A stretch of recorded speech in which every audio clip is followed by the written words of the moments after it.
Right to education म्हणजेच RTE प्रवेशामध्ये मोठा बदल झालाय। आता आपल्या घरापासून फक्त 1 किलोमीटरच्या अंतरामध्येच शाळेत प्रवेश मिळणार आहे।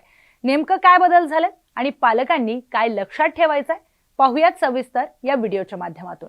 शालेय शिक्षण विभागाने काढलेल्या शासन निर्णयानुसार आता विद्यार्थ्यांना त्यांच्या नोंदणीकृत राहत्या पत्त्यापासून 1 किलोमीटरच्या परिसरातील शाळांमध्ये प्रवेशासाठी अर्ज करता येणार आहे। याआधी ही मर्यादा 3 किलोमीटर पर्यंत इतकी होती।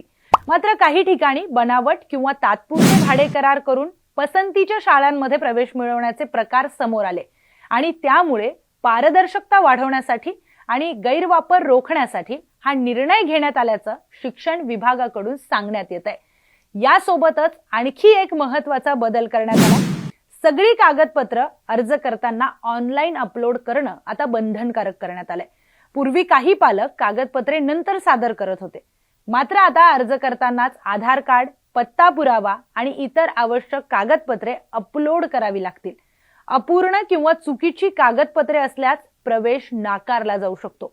जर अर्जामध्ये दिलेला पत्ता आणि आधार कार्डवरील वेगळा पत्ता असेल तर वैध भाडे करार किंवा सध्याच्या वास्तव्यासंबंधी पुरावा सादर करावा लागणार आहे।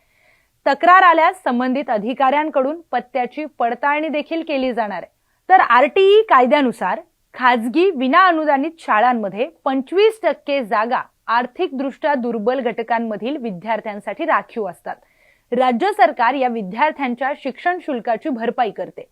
मात्र मागील काही वर्षांमध्ये प्रवेश प्रक्रियेमध्ये गैरप्रकार, अपूर्ण कागदपत्रे आणि शेवटच्या क्षणी वाद निर्माण होत असल्याच्या तक्रारी वाढल्या। त्या पार्श्वभूमीवर हा मोठा निर्णय घेण्यात आलाय। नवीन नियमांनुसार प्रवेश प्रक्रिया लवकरच सुरू होणार आहे, त्यामुळे पालकांनी अर्ज करताना पत्ता आणि कागदपत्रे यांची अचूकता तपासूनच प्रक्रिया पूर्ण करावी, असं आवाहन शिक्षण विभागाकडून आता करण्यात आलेलं आहे।